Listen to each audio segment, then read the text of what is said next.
Арыс қалалық Садықбек Адамбеков атындағы жалпы орта мектебіне биыл 50 жыл толды. Сондай-ақ білім ошағына аты берілген сатирик драматург Садықбек Адамбековтың туғанына биыл 99 жыл. Айтулы мерейтойға орай аталған мектеп қабырғасында бірнеше іс-шара өтті. Соның бірі мектеп ішінен Садықбек Адамбековке арналған арнайы сыныптың ашылуы. Шараға Қазақстан Республикасының мәдениет қайраткері Есілбек Бимұрзаев, Садықбек Адамбековтың келіні Оразкүл Ниязқызы, Садықбек Адамбековтың жанашыры Намазбай Баймұратов, Ерсінбек Адамбеков, сондай-ақ Арыс қалалық ардагерлер кеңесінің төрағасы Батырбек Исламбеков, ардақты азамат Расил Байков сынды ел азаматтары қатысты. Әуелі Садықбек Адамбеков атындағы сыныптың лентасы қиылып, сатира саңлағының келіні Оразкүл Ниязқызы мектеп ұжымына Садықбек Адамбековтың көзіндей болған қос бірдей қыл домбыраны тарту етті. Шара білім ошағының акт залында жалғасты. Драматургтың сахналық туындыларынан жас таланттар арасында сайыс өтті. Сондықтан да осындай мерекелер құтты болсын, мерекеден мереке жете берейік. Елбасымыз айтқан екен, өткенді ұмытқаның болашақты бағдарлай алмағаныңды. Жаңағыдегі өткенді ұмытпа дейді. Бұның бәрі тарих, есте сақтауымыз керек. Осы жерде ағайын туысқандар бар, біздің ұжым бар, оқушылар бар, сахналап атқан, біздің мектептің ұстаздары бар. Барлықтарыңызға алғыс айтқым келеді.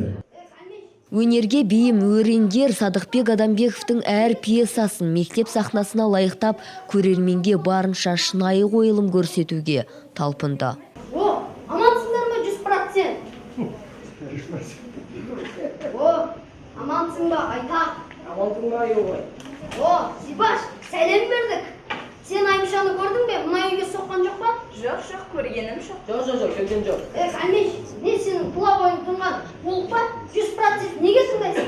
Алайда, мен сені біраз жолдан аман алып қалдым, иманың үйсіндегі. Облыстан біреу келді ме? Депутат айын мәрекеңе жеткізіпті. Ол кісімен де сен үшін қанша сөзге келдім. Ал өзіміздің директордың мінезін білесің ғой? Жарайды, қорқпа, үйретен, жүрегінің қабы, тасыған, қаны, жалынған, өліп, тірілді деп жаздым. Азамат, азаматсың. Енді мен алатын жау жоқ. Жас жеткіншектерге сын айтуға да ерте әрине. Дегенмен көптің көңілінен орын тауып болашағынан үміт күттіретін өнер иесі болатынын байқатқан оқушылар да аз болмады. Осы орайда Қазақстан Республикасының мәдениет қайраткері Есілбек Бимұрзаев, Садықбек Адамбековтың келіні Оразкүл Ниязова, сондай-ақ Арыс қаласына танымал өнер иесі Әмірхан Жұмағұлов және де балалар талантын танып, демеушілік танытқан Садықбек Адамбековтың мол мұрасына жанашыр жанның бірі Намазбай Баймұратовтар жүлделі орынға ие болған командаларды құттықтап сый-сияпаттарын табыстады. Үздік роль, үздік режиссер, үздік қойылым сынды номинацияны иеленген жеткіншектерге ынталандыру сыйлықтары да берілді. Ал Адамбековтың атақты туындыларының бірі Аюбайдың ажалы пьесалық туындысын сахналаған 9-шы сынып оқушылары бас жүлдені қанжығаларына байлап, тіпті әділ қазылардан мақтауда естіді.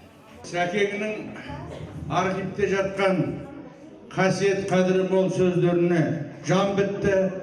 Ол жай ғана жан біткен жоқ, періштелер арқылы жан бітірдік.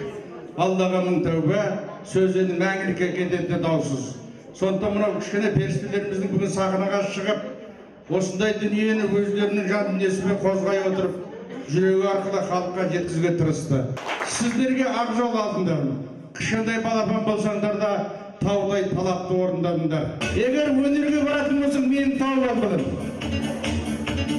Тұсауыңды кесіп, сол үлкен құдірет өнеріне жіберуге өрелде шамамда жетеді. Қала әкімінің атынан.